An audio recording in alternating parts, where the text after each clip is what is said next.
understand. She's dead. Look. You're the other woman. This just can't work. No. Your eyes. We're just too different. I mean, you're dead. And you should know it's unexpected. Take your hands off her. I'm already reeling, Mother.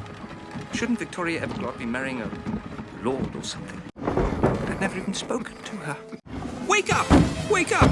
Wake up! Keep away! I confess, this morning I was terrified of marriage. But then, on meeting you, I felt I should be with you always, and that our wedding could not come soon enough. Seemed to find myself married.